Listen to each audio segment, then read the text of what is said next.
Liam loved old things, old toys, old books, and especially old tapes. His grandpa gave him a box full of them. They're from long ago, Grandpa said, so might not work. One tape was black with no label. Liam put it in the player. Click. Whir. The tape started. At first, nothing. Just quiet.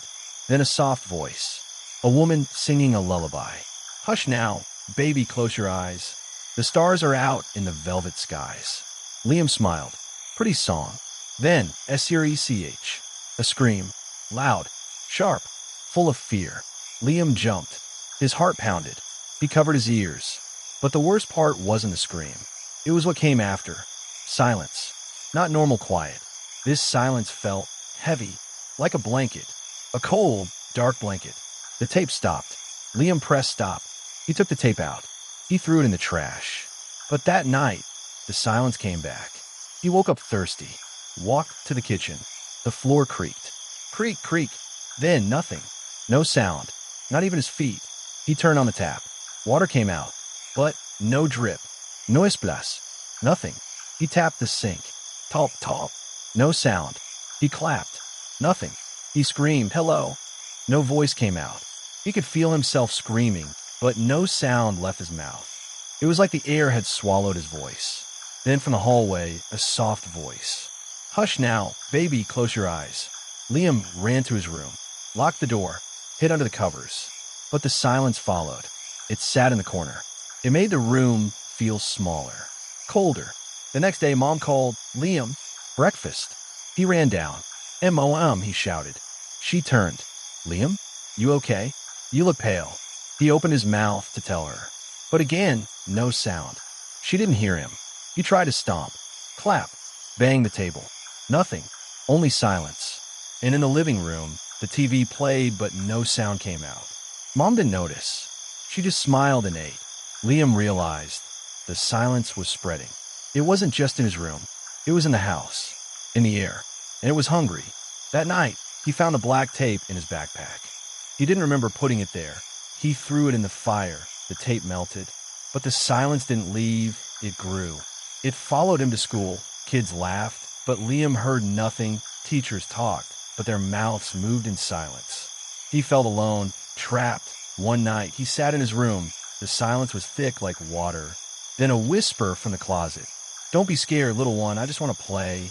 Liam froze. The closet door creaked open. But nothing was there, only silence. And then a scream, faint, far away, like it was trapped inside the walls. Liam knew. The scream on the tape never ended. It was still screaming, but no one could hear it because the silence ate it. And now, it wanted to eat him. He looked in the mirror. His mouth moved. But no sound came out. The silence had taken his voice, and it was still hungry.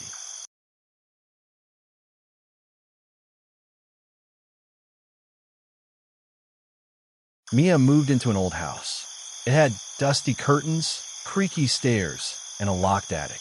Don't go up there, Mom said. It's not safe. But Mia was curious. One rainy night, she found a key under a flower pot. Click! The attic door opened. Dust floated in the air. Boxes, old clothes, a broken music box, and in the corner, a small bed. On the bed sat a girl, pale, wearing a white dress. She wasn't moving. Mia gasped. The girl turned. Her eyes were wide. Scared. She opened her mouth. A-H-H-H-H-H. A scream. Loud. Terrible. Mia covered her ears. She ran downstairs. Slammed the door. Her heart raced. Mom, there's a girl in the attic. Mom looked confused. What girl? The attic's empty. Mia went back. No girl. No bed. Just boxes. But the scream, it echoed in her head. Then silence. Not peaceful. This silence felt wrong, like the house was holding its breath. That night, Mia woke up thirsty. She walked to the kitchen, but the house was too quiet. No clock ticking, no fridge humming, no wind, just silence. She poured water. No glug-glug, no splash. She dropped the glass. It didn't break. It just landed softly. No sound. She screamed, M-O-M. No voice came out. She ran to her parents' room. They were sleeping. She shook Dad's arm. He didn't wake up. She waved her hands. Jumped. Yelled. Nothing. They couldn't hear her. The silence was stealing sound. And then a soft voice from the hallway. Help me.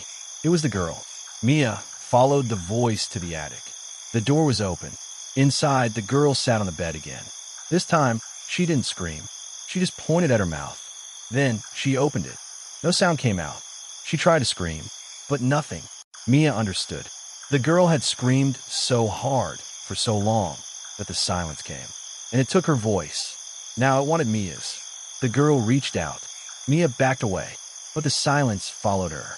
It filled the stairs, the hall, her room. The next day, school was silent.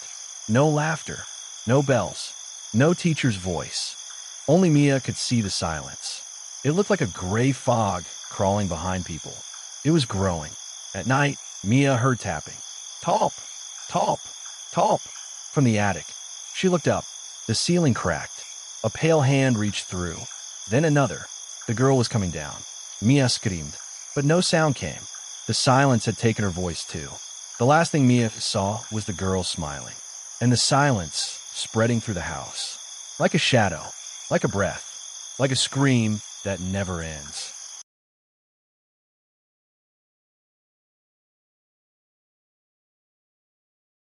Jake got new headphones. Black, shiny, from a yard sale.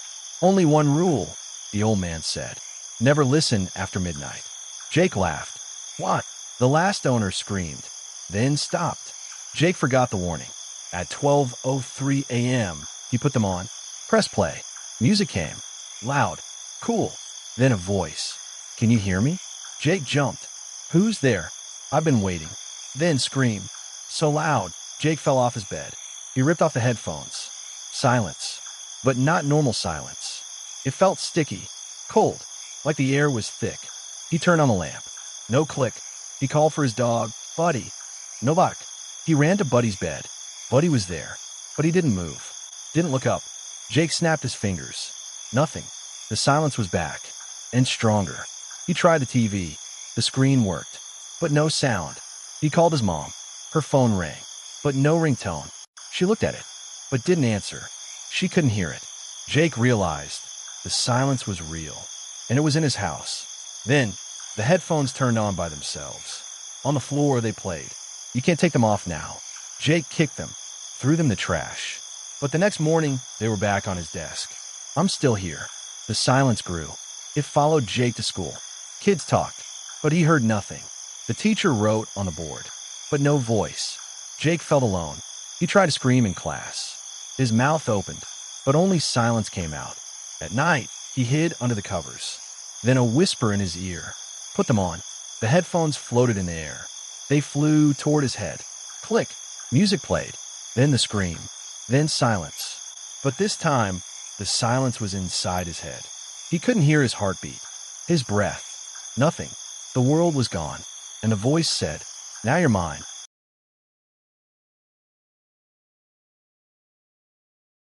Emma moved to a small town called Hollow Creek. It was peaceful. Too peaceful. No dogs barked. No kids laughed. No cars honked. Just quiet. Why is it so silent? Emma asked her mom. Just how people are here, Mom said. But Emma felt it. The silence was watching. At school, kids moved slowly. They didn't talk. Didn't play. Emma raised her hand. Can I go to the bathroom? The teacher looked at her, nodded, but didn't speak. Emma walked the halls. No footsteps. No voices. Only silence.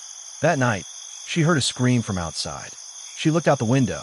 A man in the street, mouth wide, screaming. But no sound came out. He fell to his knees, hands over his ears. Then silence. The next day, he was gone. Emma found an old diary in the library. It said, on October 31st, 1900, the town screamed at once. Fear, pain, all at once. The silence came after. It liked the taste. Now it stays. It takes one voice a year. Soon, it will take all. Emma ran home, but the silence followed. It crept up the walls, under the door. She screamed, help. No sound. She banged on the window. No noise.